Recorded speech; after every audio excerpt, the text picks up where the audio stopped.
restart that shit. Are you gonna edit this? Yeah. You're creating extra work for yourself. I don't mind it though. Hey guys, welcome back to another video. Nice little soft opening. Confident opening, assertive opening. Today, we're gonna talk about how to be a more confident writer. Now, this is a pretty simple, easy lesson. The best way to be a more confident writer is write a lot. All right, video over. You can mess off now. That's all you need to know. Okay, if you're still here, let's talk about what that means to write a lot. Because maybe you're like, man, I don't know how to write a lot. Why am I not writing a lot? I don't feel like I can write a lot. I'm watching this video because you're supposed to tell me how I can be more confident and write more. Well, I would say that's the first part of the issue, is you expect me to have the answer. But you know what? I do have the answer because I'm awesome, so I'm gonna put you in. I'm gonna put you on some sauce, guys, and put you on some game. Lucky, lucky you. So let's talk about what confidence means, okay? So, confidence, the etymology of confidence, I should have researched that before specifically, but the idea of confidence is about trust. In Malagasy, which is really cool, Malagasy is a language I speak. I lived in Madagascar. The word is fa-ha-tu-ki-sana. So fa-tu-ki-san, tu-ki-san means to trust, and fa-ha means to trust oneself. So self-trust equals confidence. Now, something you're gonna find, there's a very, very strong correlation between one certain character trait and an emotional frequency and confidence. So the emotion that resonates most with confidence, this is an easy one if you know, but it's tough if you don't, is courage. Why is courage tied to confidence? Think about it. So if you guys know our Hawkins scale, let's do the Hawkins scale. Courage is the last negative emotion and the first positive emotion. It's the bridge emotion right here. It's how we get out of the lower realm of suffering. Here you have shame, apathy, fear, desire, anger. All that is down here in suffering. That's where all these emotions lie in this scale. If you don't know this, this is the Hawkins scale. And the Hawkins scale is basically a scale that differentiates vibrational energy based off of the emotions we're experiencing. Really good book, Power versus Force, Dr. David Hawkins. It's been scientifically proven, scientifically efficacious. A lot of people still call it a pseudoscience. I don't know why. It's like they didn't read the book. But yeah, not a pseudoscience, proven science. Anyway, so courage is the emotion that most vibrates with confidence. So if you're like, well, I don't feel confident, I'm not in a very nice mood today, so I'm going to be honest. It's because you are acting. I'm going to say acting because you are infinite. You can be other things. But you are acting / being, I'm going to use a word to trigger you. You are being a coward. And you're like, what do you mean? Oh, what do you mean I'm a coward? If I'm not confident, I'm a coward? Yes. Yes, you are. And you're like, well, what do you mean? Like, I'm just trying to, do the right things and feel better. And like when I do things, I want to feel like things are going to work out. Well, the only way to do that is you have to be willing to experience a really, really icky, difficult word. And this word, courage, is tied to an experience that you are avoiding. Because right here, in the upper realms of these higher emotions, this is where 80%, this is where your real identity is. But in order to experience these higher emotions of expansion, so right here in courage, we have expansion, and then in the middle, we have I call the transition,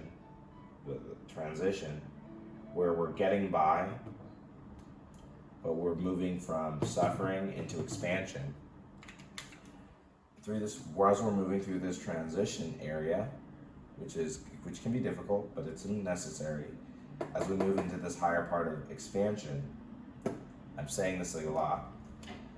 The one thing that you have to experience to get here a lot through the transition, and this is an experience you've been avoiding because emotionally it's a difficult experience, and that experience is failure. You have to know what it's like to fail. You have to internalize, understand, and live failure again and again and again and again. As it is said, the best winners in the world have lost and failed more than a coward has even tried. The best people, whoever they do, the most confident people, have literally made more mistakes. They've screwed up. They've had more no's thrown in their face than you've probably even attempted. Right? This is how much more volume of action and courage they are possessing in order to have this legendary level of confidence. So me, I'm a pretty confident guy. A lot of people are like, oh, you're so confident. But I probably experienced more rejection, more failure, and more no's in a week of my existence than some people have experienced their entire life. And so as a result of that, they don't have any confidence ground, because confidence is like a muscle, and it's coming from the courage muscle. The more you exercise courage, the more confident you become. But now what do I mean when I say a coward? Because you're like, well, just because I'm not courageous doesn't mean I'm a coward. Well, yeah, it does. But I'm going to explain what does it mean to be a coward. A coward is when you have here your values, your beliefs, or your truth. And these fall underneath. So you have these things that you think, you feel, you believe that are true, and you think, man, I believe these things, these are important to me. But somewhere along the way in life, you've decided that all of that is underneath something, and I'm making it super in the external world. So you've decided that there's something that exists externally, so either other people's opinions, money, sex, drugs, alcohol, whatever it is, right? There's something that you've decided that exists within the external world, the physical world, and you have decided that that is more important than your values, your beliefs, and your truth. And as a result, you have chosen this external thing more than your values, beliefs, and truths. When you do that, you damage your confidence. If you, what do you talk about? Hang out with little kids. They don't know anything about the world. They're going around burning themselves on stoves, bumping into stuff. But little kids are confident. And it's because we're naturally built to be that. But we get scared when we realize this external world is dangerous, and it can be bigger than my beliefs. It can be bigger than my truth. So you don't think this because you're wrong. You don't think this because you're bad. But you'd be like, well, but that's not being a coward. That's just being safe. Exactly. But you don't call it a lack of confidence then.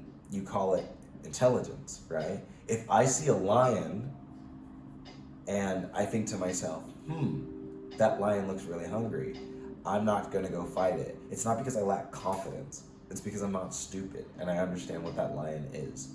When we say I lack confidence is when we know we can do something or something can be done, but we choose not to do it. This comes from learned helplessness. Learned helplessness.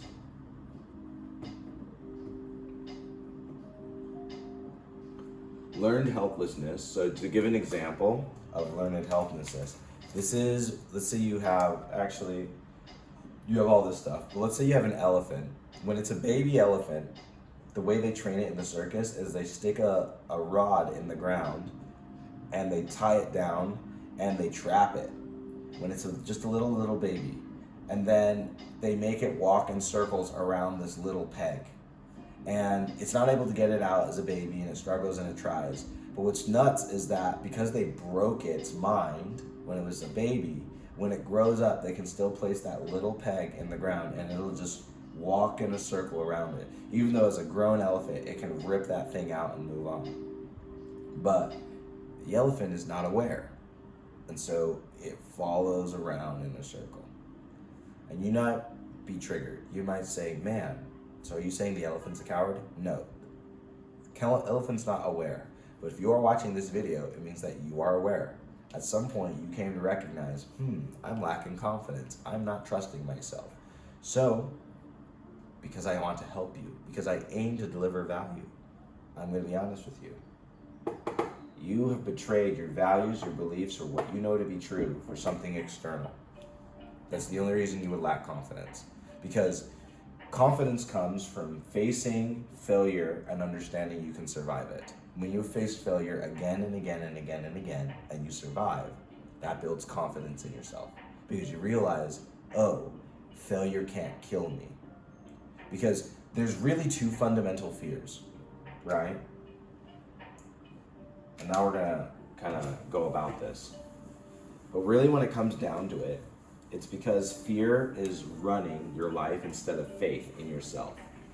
And because you are not operating on faith, you're moving into the gauge of suffering down here at the bottom. You're moving into suffering because you have more faith in the universe being against you than in the universe being for you. That's all that means, because faith is the same thing. Fear is faith just put in reverse. When you have fear of something, you're just saying, I believe things won't work out. When you have faith, it's I believe things will work out. That's the only difference, but it's what you believe. It is simply a belief at the end of the day. And so when you've decided that, hey, I don't trust myself, you have more belief in the external world than you do in yourself. And that has become because at some level you have decided that the external world is more powerful than your values, your beliefs, or what you see and know inside. And because you have been a coward, because you have been avoiding this experience of failure, you have been avoiding it. You're like, I don't want to fail. I don't want to feel that experience. Yeah. So the cost of avoiding failure is a lack of confidence, low self-esteem, beating yourself up. That is the payment for not, because you either get confidence by experiencing failure or you don't experience failure, but then you experience all the crappy self-esteem issues that come from that. And it's super simple. There's no way around it. If you're like, well, is there a way I can not experience failure but also feel confident? No. There isn't. It's like, is there a way to experience daytime without the sun? No. The nature of day is that the sun comes out. And so the nature of confidence is that you are experiencing failure and you know you can survive it. And that's an experience you have to have. It's not something that can be put in a bottle, given to you through a board, talked to you through a video. You have to look at what experience of failure am I avoiding, and you go experience it. Look for the failure. And when you do that enough times, the gift you will have is confidence. It's why I can sit on this video and talk and be like, you're so cocky, you think you know it all. Well, you're watching my video, aren't you? Why are you here? Right? And you'd be like, well, you have 20 views. Nobody cares about your videos. You're nobody. I'm experiencing failure right now. Or is it a failure? See? That's the belief. Because I might be talking to no one right now. I might be just talking to this metal box and things. But right now, I'm speaking my truth, regardless of who's receiving it. You know why? Because I'm not focused on the external. I'm not focused on it. I'm focused on what I value, what I believe, and my truth. I believe in myself. I believe in what I've learned, and I want to help people, so I'm doing it. And I do it confidently, regardless of the results. Because I'm not focused on the outcome, because I'm not focused on feedback. I mean, I want feedback so that I can improve, but I'm not focused on how other people feel or how I want to modify or change. And because I'm willing and okay experiencing failure, I'm okay with that. I'm okay to send out a video, want to get 100 likes, and not a single person likes it. I'm okay to put this out and this not matching my expectations. and experiencing that failure. And because I'm able to do that, that's where the confidence comes from. And because I've done that so many times. When I started learning how to sell solar, that was a big one. When I started talking to people and learning different languages, I had to learn how to carry myself and experience that failure, experience mistakes. Because ultimately, you're just scared of two things. You're scared of death. And the thing is, inside your you have a little monkey brain that's saying, if I experience social ineptitude, if people think I'm incompetent socially, they'll abandon me. And if I am abandoned, I'll die. And that's what your little limbic system, your brain in your limbic system is telling you that. So you're experiencing these negative emotions. But this is not a real death. What you're going to experience is the death of the ego.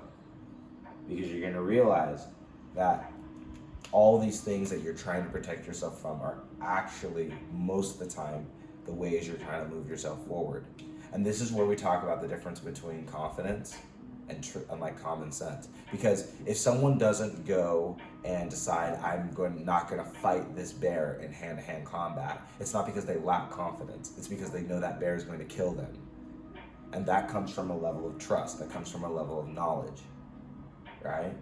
But if you're like, man, I'm terrified to make a phone call to this girl, or I'm afraid to send this text, it's because at some point you're thinking about an external result, an outcome, and that is diminishing your value, your beliefs, and your truth. And what happens is the level of value, your beliefs and truth are going to match your level of awareness and how you show up. I'll call it your level of presence. We'll call it presence.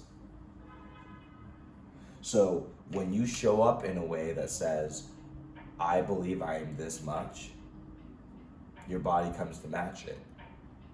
Your words, everything just matches that. So if you believe I'm worth something, I'm worth more, I believe I'm worth this, what will happen is everything else will rise with that. But you're always setting the tone of how you believe. And then what happens is when you get it right, the external world, instead of becoming the indicator, matches what it is you're doing. The truth, your values, and your beliefs then dictate what you see externally. And when you then see how you are able to shape and make a difference in your environment, that builds confidence. Because you see that, oh, I in fact am creating this. I'm not reacting to it, I'm creating it. And from there, you begin to trust yourself. You begin to trust the results you create. But that only comes from the willingness to experience failure. So the question you need to ask yourself is, how am I avoiding failure in my life? And how is that avoidance of that failure keeping me from moving forward? And if I were to fail at something 1,000 times but succeed once, would this thing be worth it?